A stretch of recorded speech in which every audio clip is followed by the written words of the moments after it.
Hello students, I am Dr. Harpreet Singh. Today we are going to talk on an important conceptual topic which is I think important both for orthopedic surgeons and for physiotherapists. So shoulder pain is a common OPD complaint we see, and shrugging is a common exercise we teach these patients. So I just want to question, is it that by shrugging can we remove our shoulder pain, or can you really just shrug off your shoulder pain? So as we talked about, shoulder pain is one of the most common OPD complaints after low back ache. This is the most common OPD complaint in patients in orthopedic clinic. Shoulder pain can affect up to about 20% of population at one time or the other. Incidence of shoulder pain increases with age.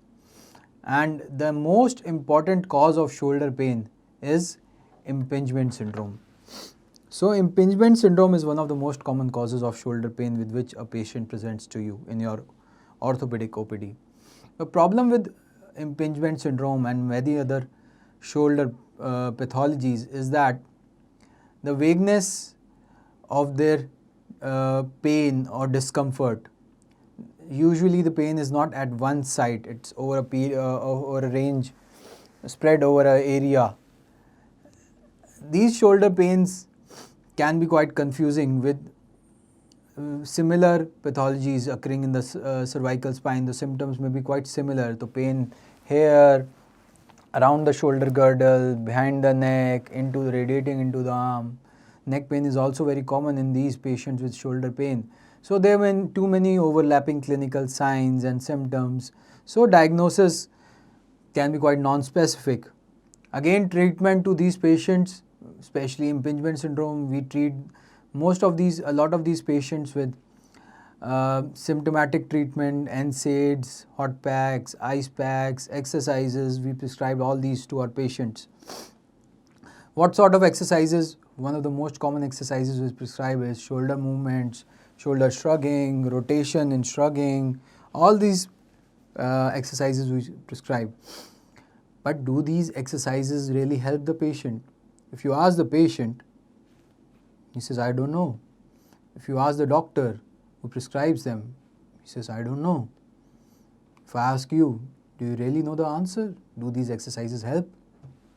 Again the same answer. We don't know. We're not sure which exercises help or not. So which exercises help or not? So coming to the question with which I started this lecture, can you really just shrug off your shoulder pain? Or is shrugging a good exercise or a scientifically valid exercise for patients with shoulder pain? So coming to the science of arm elevation, the biomechanics of arm elevation. We have talked about it in other lectures, especially of impingement syndrome. We'll talk about it again because we want to reiterate the science or biomechanics of shoulder or arm elevation. So looking at the scapula. So this is my left scapula. So the three basic planes of movement in which the scapular movements occur would be that it can go like this, which is like anterior tilt and posterior tilt. Okay, so this is going anterior tilting and posterior tilting. It can go upward rotation or downward rotation, like this you can see. This is upward rotation, this is downward rotation. So the acromion and clavicle is going laterally down, this is downward rotation, and up, this is upward rotation. And last is protraction or internal rotation, and retraction and external rotation. I'll again repeat this. This is anterior tilt, this is posterior tilt. This is upward rotation, this is downward rotation. Okay, and this is protraction, this is retraction, or internal rotation and external rotation.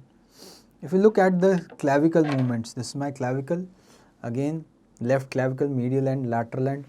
If you look at the movements of this, So this is elevation, lateral angle goes up, lateral part goes up, depression. Okay. This is posterior rotation, anterior rotation. Okay.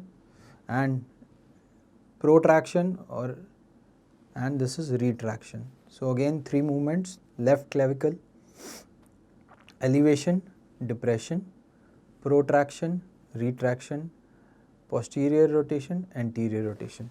Remember these. So what happens when in the normal arm elevation? Scapular movements which occur in the normal arm elevation are upward rotation. So upward rotation. Then posterior tilt. If you look at this video again, so posterior tilt, and it's in the end external rotation. Initially it is internal rotation, in the end external rotation. So again repeating the movements which occur in the normal arm elevation are upward rotation, posterior tilt, initially protraction or internal rotation, in the end to complete my full overhead movements it's external rotation. Okay, what happens to your normal clavicle movements when you do overhead elevation? So there is posterior rotation, retraction and some amount of elevation. So these are the the clavicle movements and the scapular movements which occur when your arm goes overhead. So something described as scapular dyskinesis, just reiterating on those, we have talked about it in different lectures. Scapular dyskinesis is defined as alteration in normal scapular rhythm or position. So it's a altered or dysrhythmia or malposition. Scapular dyskinesis is associated with various problems, biomechanical issues, like it is associated with decreased subacromial space. So if there is a decrease in subacromial space, there will be impingement of rotator cuff leading to shoulder pain because of the impingement. So decreased subacromial space causing increased in impingement symptoms, and also there may be increased area of contact of humerus with postero-superior glenoid, what we call as internal impingement. So external impingement and internal impingement both may be increased in scapular dyskinesis patients. So what happens in scapular dyskinesis? There is a altered activation or decreased strength of 2 major muscles which are serratus anterior and lower and middle trapezius. So there is decreased strength or activation of serratus and lower trapezius and also middle trapezius. And in these patients we've also seen that there is an increased activity of upper trapezius and pec minor. So there is decreased activity of serratus and lower and middle trapezius, but there is a increased activity of upper trapezius and pec minor. So serratus, is a big muscle which is rising from the ribs and going on to the medial border of your scapula. And these are the different parts of your trapezius: the upper trapezius, the middle trapezius and the lower trapezius. We'll talk about this in detail. This is your pec minor, which is rising from your coracoid and going and attaching to your 3rd, 4th and 5th ribs. So this and upper trapezius are increased, or their activity level is increased in patients with scapular dyskinesis. And serratus anterior and lower and middle trapezius, they have lesser activity or they are decreased in strength. So why are we talking about that? Why are we making a villain out of upper trapezius? Why are we saying that upper trapezius overactivation is seen or leads to increased impingement syndromes? If you look at the anatomy of trapezius, the upper trapezius arises from your cervical vertebra and nuchal line and attaches on the clavicle.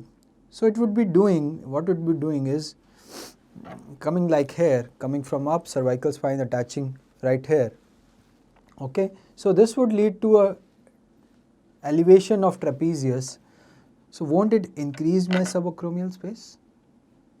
So why are we making a villain out of it?